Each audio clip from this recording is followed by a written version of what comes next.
First time storytelling broadcast. My guest is Mike Oulton.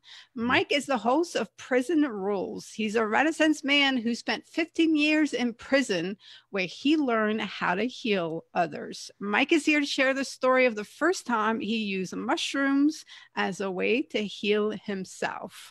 Welcome to the broadcast, Mike. Thanks, Anne. Glad to be here. All right, so I'm very clueless about this topic. I'm going to be fully honest. I have never done any drugs. I've never even smoked pot, something that's just not my thing. However, I'm very open-minded to the experiences that other people have, and this what this broadcast is all about is to learn about things that I've never done and hear the stories. So let's get into this.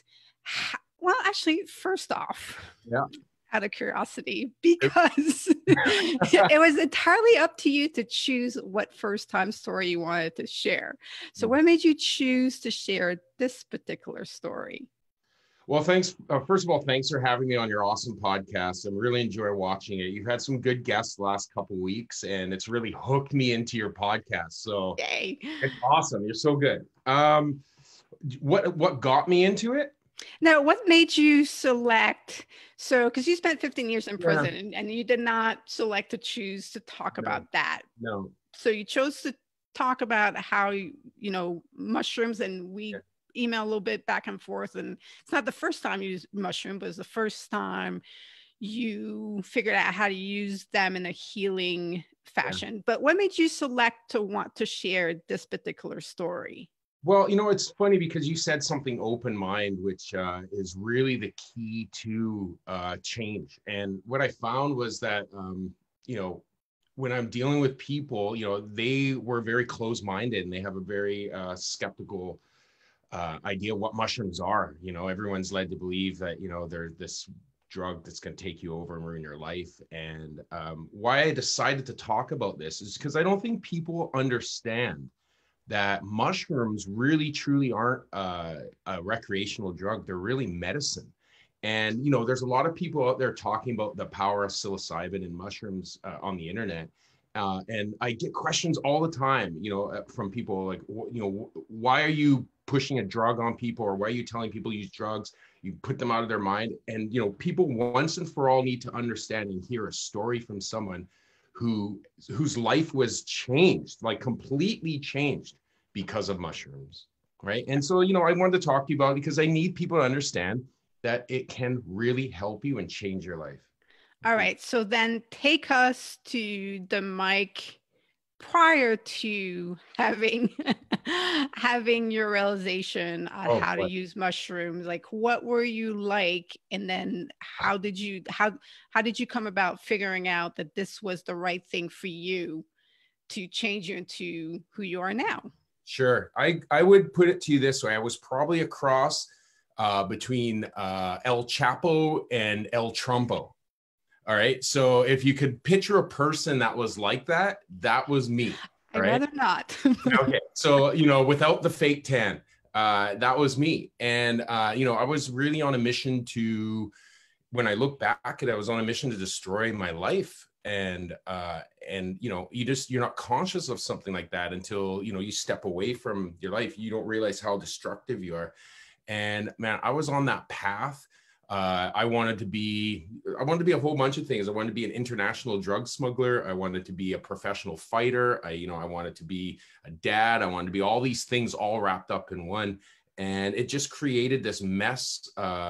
Really, I'm going to say this honestly, like a mess of a person, had low self-esteem, but I had high regard, if that means anything. I wanted the best for my life, but I also would just shoot my life and throw it in the gutter at any second. I just did not care about life at all. I went in and out of depression my whole life.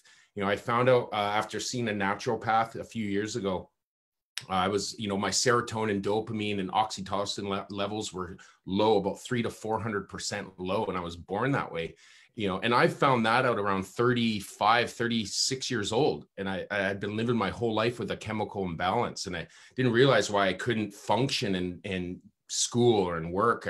I just didn't know. My mind was all over, right? And they always said it was ADD. That was the big thing for the 80s, right? ADD kids. And it wasn't ADD. It was just that I was really unbalanced. And that honestly took me through a 15 years. Well, see, I first went to prison when I was 13, and I last went to prison when I was 38. So you were in and out of yeah, prison because of your self-destructive big time, ways.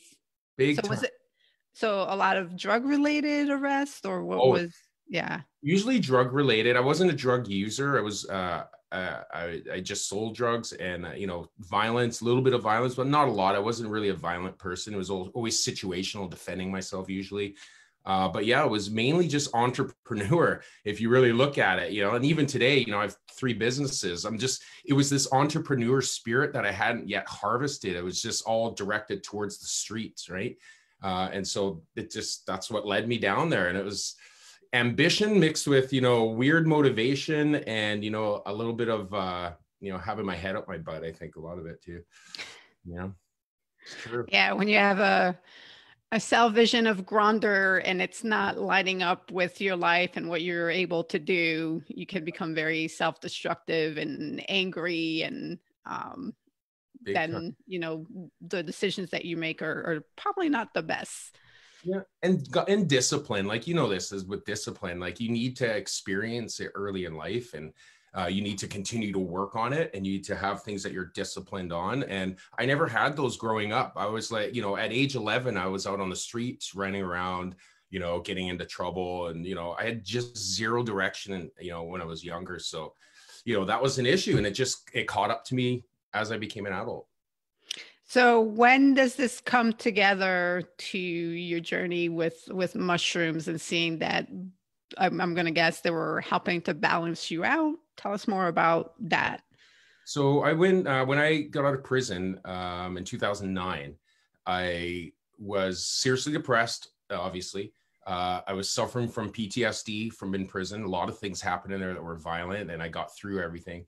And I got out with real serious mental and like just really serious problems. And I didn't talk to anybody about it because obviously here I'm an ex-convict guy, you know what I mean, getting out and not wanting to share and talk about stuff.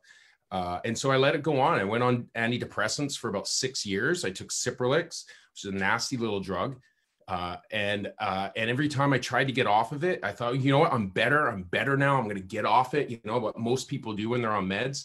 Right. And I got off, and then, that wonkiness and, the head spinning and all that that really gross feelings would kick in. And I'm like, okay, so I go back on the drug, right? Back on and off, on and off. And then I just started hitting a point where I was disrespecting my family, my girlfriend, my friends. I was like saying I'd be somewhere and not show up because of anxiety and just a whole bunch of real issues I was struggling with. And I couldn't do this anymore. Like I was literally on the verge of giving up. I had never thought about committing suicide, but the thoughts started coming to me because I just had enough. Like I couldn't deal with it. And then it was weird. I was watching Joe Rogan, the podcast Godfather, and Joe Rogan's talking about mushrooms one day. And I'm like, what is he talking about? Like this guy, I already listened to him about his DMT trip. So I went and did DMT, and it changed my day. That was for sure. And then Joe started talking about mushrooms, and here it was a little Joe clone. So I'm like, okay, I'm going to start thinking about this. Right. And so I started doing my research online. And I found out something called the hero's journey, the hero's dose. And since I love Joseph Campbell, and I thought the hero's journey, the hero's dose, this has to be something for me, right? And so I did it. What I did is I locked myself down in a dark room. I took 7 grams of mushrooms all at once. I locked myself in a dark room, put a blindfold on, and I tripped out. And is 7 gram like a lot, or like I don't know how this works? Well, the average person, like if I were to take you, we were like, okay, we're just gonna go and relax and have fun. I'd probably give you about half a gram, maybe a little less than half a gram. All right, so you took quite a bit then. Yeah, I took a lot, and the purpose of that is that, and I want to stress this point to people who are even thinking about this, is that the experience on the mushrooms is more important than the mushrooms. So when you experience, the way you experience the mushrooms is the way that it changes you. So a lot of people take the mushrooms and they'll go out and party and they'll have, they'll go out and have drinks or, run around, be goofy, whatever. That experience is not going to do anything to you. You're going to wake up the next day, everything will be fine. But when you go into a therapeutic session and you go and actually you put your brain through some work and make your brain think about your childhood and think about your trauma in your life, right? And, I brought up all the trauma in my life and I sat there high on mushrooms in the dark, crying and laughing and just kind of trying to figure myself out. And after about 6 hours of that, I came out and I won't say that I was better, but I came out feeling refreshed. And it wasn't until 2 weeks later, Anne, that I'm sitting here on my computer writing, and all of a sudden my whole world went like this, went down to that little pinhole and my brain clicked and I have not been the same ever since. It's been completely different. My whole perspective on life has changed and I started making moves to get off of, I quit meds cold turkey. I started a new career, started different businesses, my relationships took off. Everything really started kind of fitting into place after I did it. So when you had that Zoom moment, was that like everything that you went through was put into focus and it all came back and made sense? Like, what was that Zoom moment? I mean, did that last for a while where like the dominoes lined up, fell down, and now it made sense? Yeah. To put it to you, I'll give you a couple sensations so people understand. That Zoom moment felt like if you've ever been standing there and it's a hot day and someone splashes cold water over you and how good that feels and how relaxing, that's exactly what it felt like. It felt like I was hot and then someone doused me from behind with cold water and you can feel the water come over you and just cool your entire body down. That's exactly what happened. I was sitting there and all of a sudden clarity came into focus and I stopped writing and I went, wow, I'm not supposed to be a DJ. Like I literally said that out loud. I am not supposed to be a DJ. What the mushrooms told me was that, I'm going to get kind of weird on you, Anne, here in a sec, if I'm not already weird. But, yeah, I didn't expect this conversation not to get weird. All right. So what happened was I started realizing that my music and my DJing and me making people happy, and I'm an MC and I'm a comedian, I make people laugh and all this is healing. It wasn't entertainment. As I'm thinking, I'm supposed to be an entertainer. No, I'm supposed to connect with people and change their lives and make their lives better. Right. And it's kind of a grandiose statement to say, like, a real psycho statement, like, oh, I'm supposed to heal people. But yeah, that's the truth. And that's what the mushrooms did, is they broke my life down to the basic of what you're supposed to do with your life. And I realized that my life is service. I have to serve and help other people. Right. And that just came from, sure, I had a lot of trauma from childhood, and sure, I had a lot of trauma from prison. And I was in a Mexican prison for 3 years, you know what I mean? And, I had some trauma and stuff from that, but that was all part of the actual lesson that I had to learn in life and to become who I am today, right? And I realized that, and the mushrooms are what made me feel that. Wow. So prior to taking the mushrooms, were you on this path of discovery? Were you asking you these deep questions? Or is it when you went into the dark 6 hours with the mushrooms that finally you decide to ask yourself all those questions and face your past? Pretty much. Like before all that, I was saying, I'm going to be an entertainer. I'm going to be a casino. I'm a throwback to Frank Sinatra. Sammy Davis Jr. is my favorite entertainer of all time. I'm going to be Sammy Davis Jr. You know what I mean? And so that was, I thought, was my path through everything. And, it wasn't, like I said, until that clarity moment that I realized, holy crap, man, like I'm in the wrong job. I need to get out there and use my story of survival to help other people through. And even though they're not going through prison, we're all kind of trapped in a prison of some sort, right? And getting out of whatever that situation is, whether it's mental or physical, you need help. Everybody needs help. And I used to think that I could just do everything myself, right? And that was my mentality. So I believe that a lot of people are like that. I can just get through it. I can just do meds. I can just, push through it. And it's not true. You need to have someone guide you. And, you know, what I found is that the mushrooms are the best guide you will ever have in your life. Well, I would say for me, it was God. But it is, well, yes, that's there too. But that's funny because a lot of people, when they do mushrooms, they feel, yeah. I've had clients that say this, they're like, I just met God. And I'm like, no, what you met was your inner being. You met your inner self, God, because God is in all of us, right? And we meet that inner person when you're in mushrooms. That person tells you this is your path. And a lot of people do connect it with a spiritual event. You know, a lot of people come out of that. And I have a lot of people who are devout Christians, and they're like, please don't tell anybody I've done this. But they struggle with stupid things, and like smoking, right? Like smoking, right? Like this is the one thing people can't shake. And, you know, I've already helped 3 people 100% quit smoking, right? But one person was like, I met God while I was under mushrooms. He told me I was doing great. He told me to keep praying. I'm like, okay, awesome. But that interaction that they had in their head changed their life forever, right? And they were able to get rid of some trauma in their life. It's unbelievable what's happening. Yeah. Well, I've already been down that path. So it took me many years. So if there's that's again, never done it. Don't know what it's like. It sounded like it was incredible for you, and it's been incredible for the people that you work with. So who am I to judge or be a skeptic about it? Like I went about it truly the hard way, and it took years to go through that. But for me, and there's a reason again why I do the 365 First Challenge, because you're right. You know, I knew there was a chemical imbalance. I suffered from depression for years. I was suicidal for years. And, you know, I saw a post, you know, he said, you know, I've tasted the taste of metal, of a gun or whatever. Like when I was 9 years old, I did put a gun in my head, and thankfully my dad kept the safety on his weapon. Otherwise I would not be here today. And so I know what that struggle has been like, absolutely. And it was when I got down on my knees and gave my life over to God that things changed. But what God did is send me on this journey of first time and new experiences.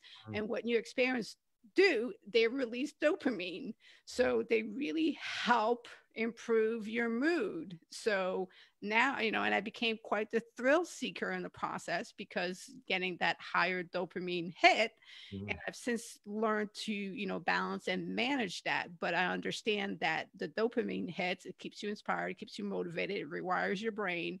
So you do need to get into the science of what's happening in your brain, what's happening in your life, and doing the things that engage those good chemicals so that they help you break out and break through whatever is happening.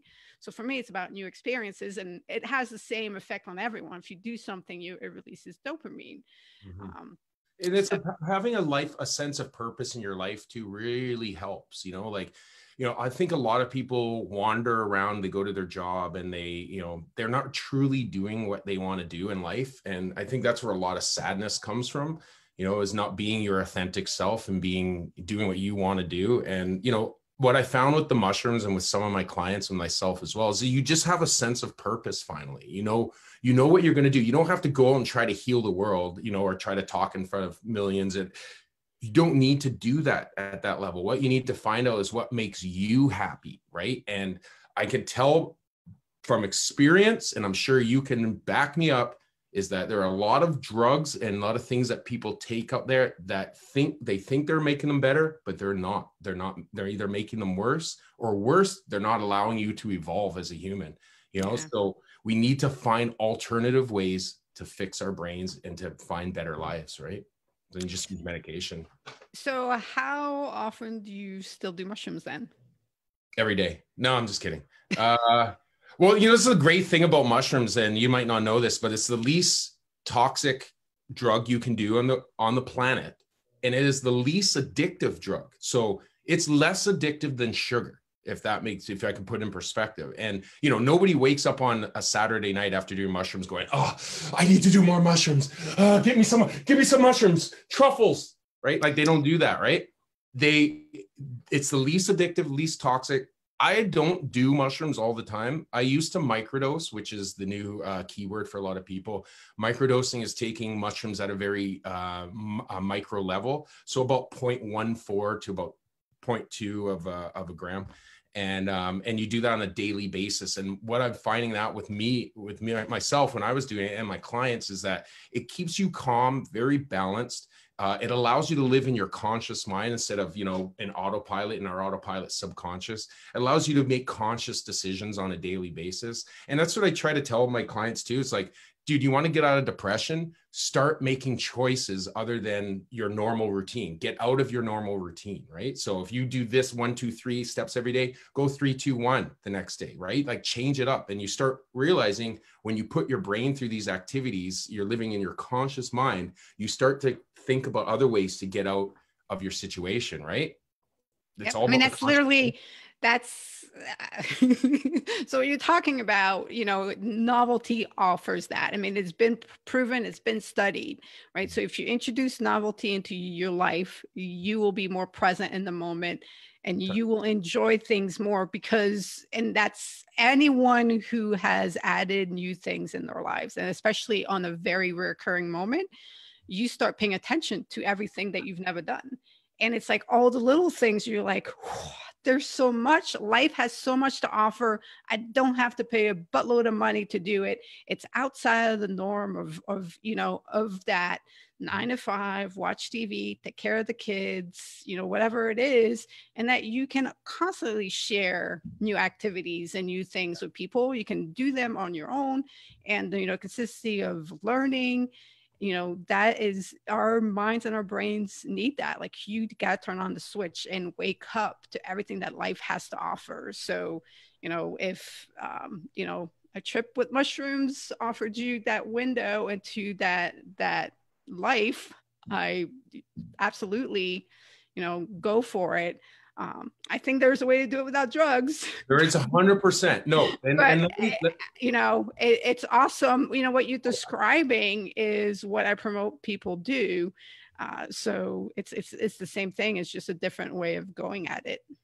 oh, totally. You know, and I don't, you know, and I agree with you. There's ways to do things without the need of drugs. Like I'm not a, you know, my whole life has been surrounding drugs. And it wasn't until I got to prison that I saw the results of drug dealing. You know, when you're on the street, you don't see the people that are affected by drugs. And then you go to prison and you see all the people you've affected with drugs and they're clean for the first time. And you start to get a different idea of who they are. You know, you kind of, you know, for me, my own personal experience was, you know, I met guys who I sold drugs to and they were clean inside. And then I got to know them. And then as I got to know them as a person, how could I possibly sell drugs to this person now? And that was the change that happened for me in prison, was that I developed empathy that I never had before. And I started seeing like, holy crap, if I get out and sell drugs, I'm going to ruin this guy's life. People's lives. Yeah. And you don't, it's just like, boop. So that change happened to me without drugs, without everything. That was just being put in a situation to face myself, basically, you know, and face my my behaviors, right? And so you don't need to do it. I think the true key to getting out of depression and everything is life change. You just have to take it step by step and do something different every day. And when you do that, you will break out of it. You really don't need drugs, but for me, drugs and the mushrooms itself is for trauma. If you have a deep trauma you can't shake, you know, that's what I go in there and I help people with. You know, if it's just changing your life, like, you know, sometimes it's like, just get up and go exercise or go, you know, get a hobby, do something. But the deep trauma, sometimes you need to have intervention. Yeah. And I mean, if 6 hour, like it can, because we were talking about that before, you know, we started, and that's why I was like, that's a great mission that you have. I mean, I'm the crazy person that has a mission. Like I want to raise you in potential across the entire world. So, and I never did any mushroom to get to that conclusion. But so the pain of breaking through, you know, everything that I went through took years.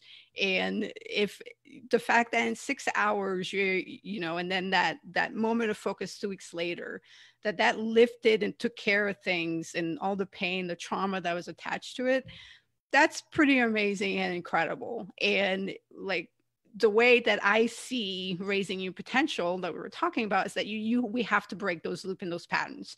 And the faster we can break those loop and patterns, then the faster that humans will actually evolve, right? Because we haven't really evolved in the last 100 years. Technology has, and a lot around us has evolved, but us as human beings, not so much.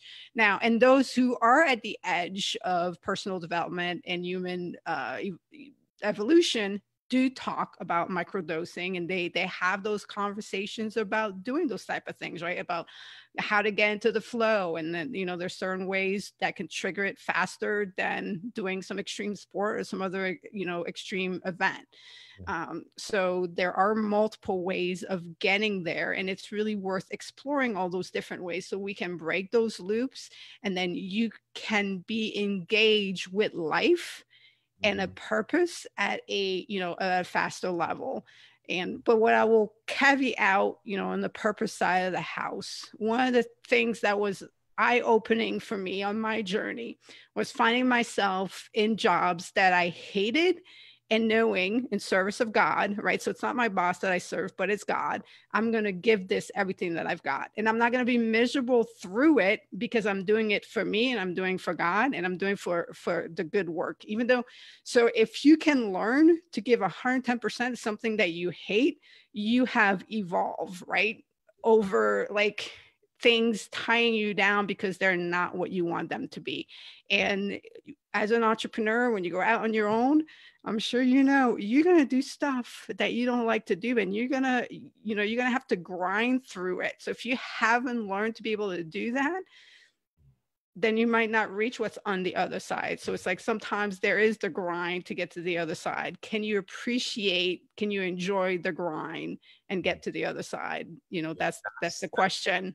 Big time. You just nailed it. It's enjoying the grind, because the grind is what changes you. It isn't the result of the grind. The result of the grind actually means nothing if you really look at it in the grand scheme. Okay, so you reach the end. It's always funny because you look in school, you race, you reach the end, you get your blue ribbon, in school. Where's that ribbon now? You know what I mean? We don't care. We give it to our mom. She hangs it on the fridge, and we go back and tell our kids and tell our friends about how fast we ran, right? That's it. It doesn't matter about the ribbon we won. Even as a kid, it was about winning. It was about grinding and running and beating the kid, right? So as you get older, it's the same thing, really. It's all about the effort that you put in, because the effort is, like you said, is what changes you, right? Like you were in the military, that effort that you had to do to be in the, and were you in the SEALs? Were you a Navy SEAL? No, that just opened the Marine Corps. That just, the Marine Corps. That just opened up to women. Okay. The special service nobody has made it through Navy SEAL training yet, but women have made it through Ranger training, though. Ranger training? Yeah. Well, whatever it is, the discipline you learned is what got you to this point right here, right? And what's going to take you further and make you a superstar, right? Well, what's funny though, when it comes to discipline, it's all on my stepmom. The Marine Corps the Marine Corps cannot take credit for the discipline that I have. My stepmom. But it's one of the things when I look back on, on my family, on my parents, and the relationship that I have with them, but what they instilled in me, and they were critical part of who I am. And instead of looking at the pain that might have caused when I was a kid, I see the appreciation of it as an adult.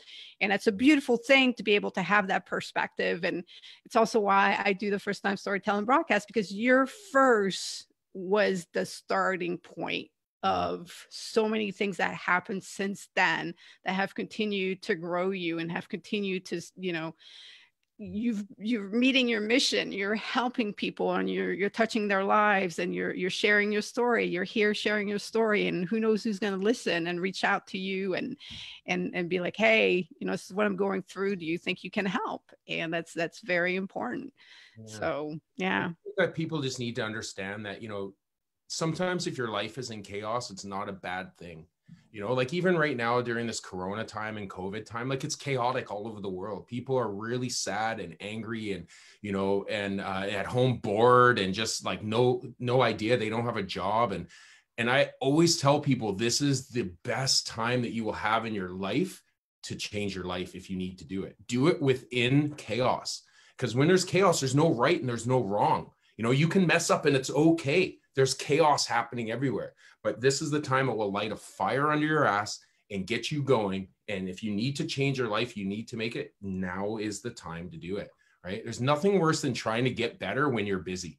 You know what I mean? Yeah, it's really hard because then your focus is on, it's not on you. And right now, if you're in a place where the focus can be all on you, it is absolutely a great opportunity to decide, set your intentions and what are the changes you want to make. And there's a lot of people that here to help you. All right. Well, it's been an awesome story. Are you ready to switch over and play the first time lightning round? I've been waiting for. I've been training all week. You've been training all week. It's like I got my fingers ready. All right. So the way it works is I'm gonna put forth 10 different first time options for Mike. And if it's something that he's done before, he's going to swipe up. So it's similar. If you're on the app, you swipe up. If you've done it before, left. If you've never done it, not interested, and then right. If you've never done it and would like to do it and add it to your list. Ready to go? Is that my right or is that your right? You're right. Okay, you can just say, I'll also say right. So it doesn't look like it's left on my side. Okay. Ready? Got it. All right, do a Spartan race. Do a Spartan race. Yeah. Oh, is that where they carry the chariot? No. That's the one with the obstacles and you run through the mud and. Oh, that thing. Yeah. I would like to do it. So is that switch left? Is that left? Right. You go right. If you've never done it, would like, yeah, right. I've never been single, so I don't know. All right, so we add it to your list. Yep. Okay. Be a foster parent for a pet. So being a pet parent. I am one right now. Oh, really? Yes, I'm a foster parent for a Sphinx cat. Yeah, I have cats with. Is those cats with no fur? Yeah, with no fur. Yeah, they're a little funky looking. Yeah, I have two of them. And they're beautiful. They don't shed hair, and they're just smart cats. Oh, awesome.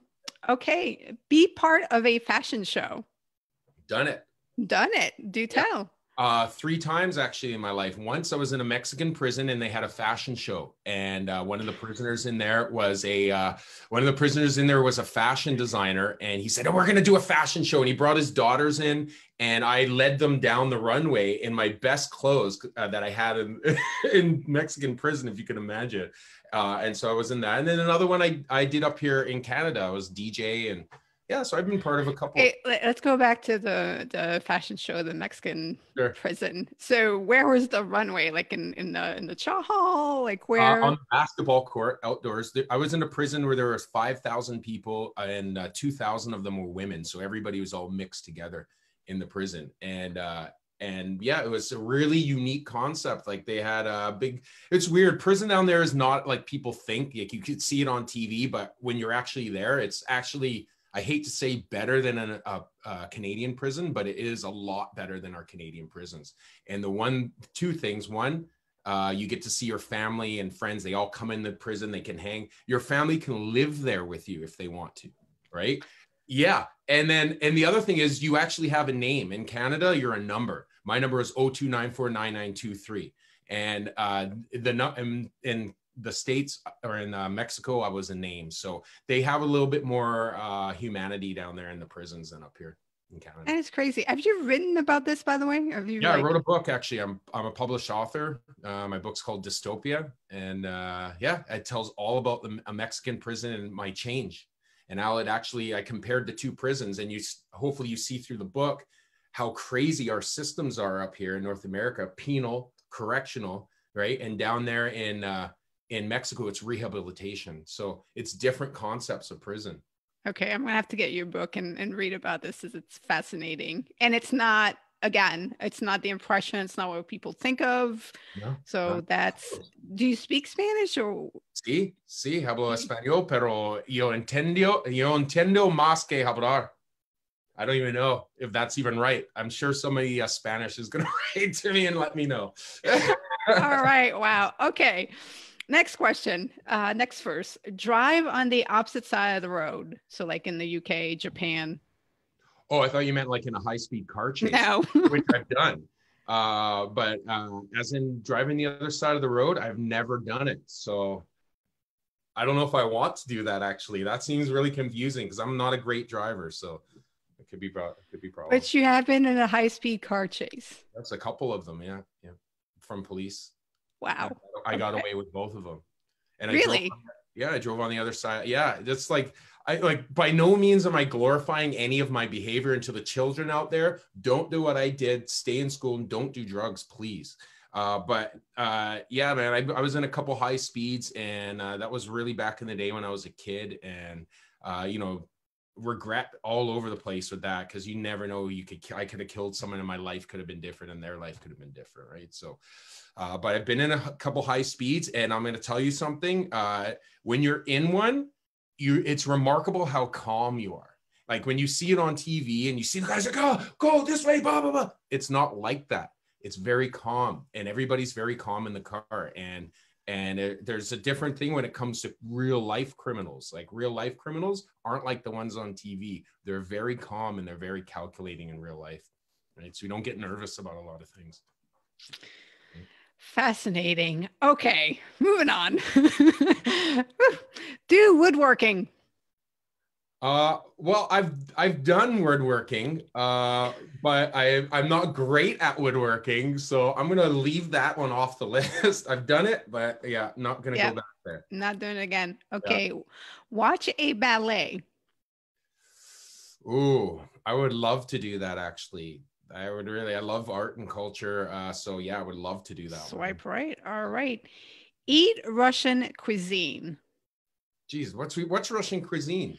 So blini, serniki, kasha, pelmeni. It's Oh, crazy. Are you Russian? No, I'm French Canadian. French Canadian? Okay, I was just asking where the actual Quebec, where the actual Canadian food exists. Yes. Like the rest of Canada gets to claim Canadian food, but it's really Quebecois. I gotta admit with you, I got a friend who's French. He took me to the best poutine in Vancouver the other day, and I'm telling you, it's nothing like Vancouver poutine, the Montreal poutine. It's much better in Montreal. It's so much better in Montreal. It's so much better. Would I eat Russian food? I will eat almost anything. I kind of have become a vegetarian over the last little bit. I love animals, and I really want to stay away from eating a lot of meat. So that's been happening over the last maybe 2 years or so. So as long as it's vegetarian, they put chickpeas. You're trying it. All right, awesome. Place a bet on a horse. Done that.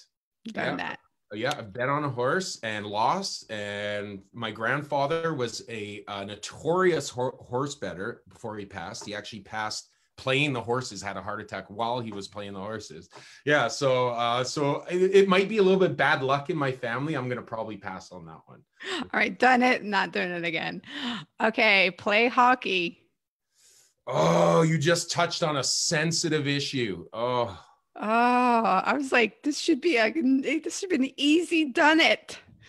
I was the kid, grew up, didn't get to play hockey. Right? I grew up in a hockey 80s. Wayne Gretzky, Mario Lemieux was the king, on the ice. Everybody wanted to be a hockey player, but I never got to play, right? My parents, I think, were really busy, didn't want to get up at 6 a.m. and take me, and I don't blame them now they look back. But I know I would have been a great hockey player. I know. Did you at least play like street hockey? Played street hockey, yeah. Okay. Played street hockey, right? And not on the ice, not on a team. Not on the ice. I wish feel the wind in my hair as I glide down the ice. You know what I mean? I wish. Oh yeah, I grew. Well, I didn't play on the hockey team, but we played street hockey, and then we played on the lake, and we played a lot of hockey. So when we moved to Massachusetts, I remember the first recess was 6th grade, first recess, or maybe it was gym class. They're picking the team, and they're going to play hockey. Of course, that's the new girl, as the new kid. I'm picked like almost last. That only happened once. Yeah. All right, final one. Use a compass. Oh, use a compass. Okay, well, I've actually done that as well. When I was 15 years old, they put me on a survival test. And we have these things up here called outward bounds programs. And when I was a bad kid, so they were trying to find something for me to do.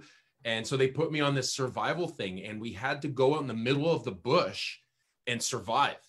So they train us for a couple days. And this is the 80s, people. So back then you could just throw a 14-year-old kid in the middle of the bush and it was okay. He'll be okay. He'll be okay. He has a compass. He knows how to use, and we had to use the compass to get back. And I was like, God, it was so horrible. But being a young criminal kid, I actually found my way back before everybody, made it back to the camp, took a bunch of food, and then circled back around to join them and was secretly eating while everybody was starving. So yeah, I learned how to use a compass real early. Survival.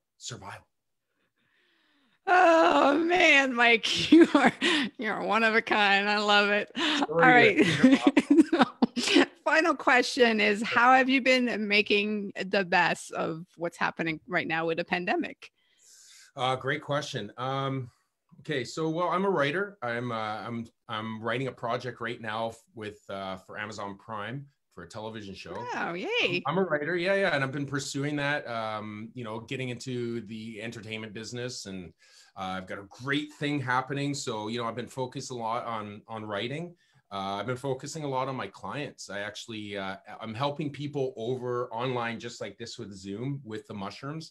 I have a specialized playlist that I send to people that will help them reset their brain. So a lot of things I'm doing is this. I'm doing the Zoom talks and just, kind of helping people find a path, find a purpose in their life. And I'm telling you, I'm just like you. I'm devoted and dedicated. I want to make a difference. And you know what? This is the best time to start making a difference in your life and everybody's lives around you. So. Awesome. Yay. Okay. So I'm curious because mushrooms aren't legal.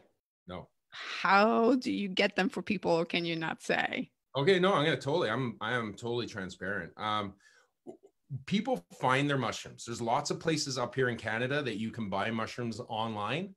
Mushrooms is a serious gray area. Now, when I say gray area, that means it's you can't get charged criminally for it up here. But you can't make them and sell them and manufacture them. There's this like weird gray area. It's kind of like how Colorado is in down there.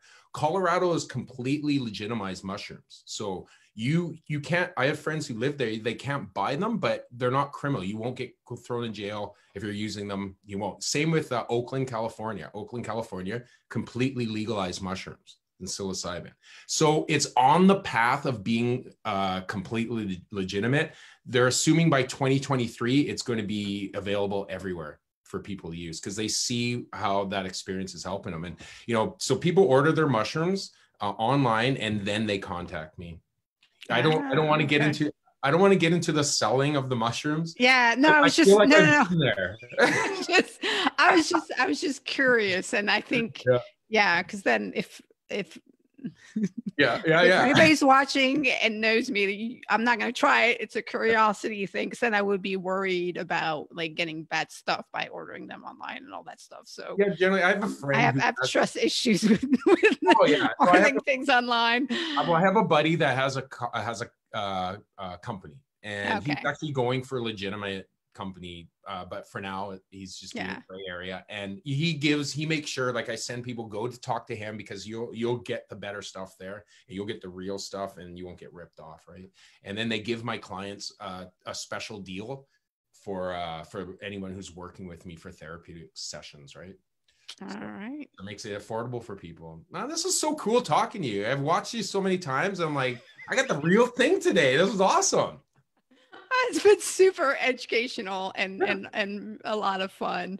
So how can people get in touch with you? Let's make sure that if they've been fascinated by this, they can reach out to you. Sure. You can look for me. My company is AC DJ Vancouver. It's a DJ company. I'm still using it. They can get a hold of me on any social media sites with Mike AC DJ. And I also have a website called alteredtherapy.com, and there you can learn about mushrooms and learn about all the sessions and see some videos about with the people that I've actually worked with that are on there. Right. All right. Perfect. Well, thank you for spending some time with me today and sharing your stories, and educating me on quite a few things. Well, I'm glad we got to talk, and hopefully we can do it again. And like I've always wanted to say in my life, Anne, good night, Vegas.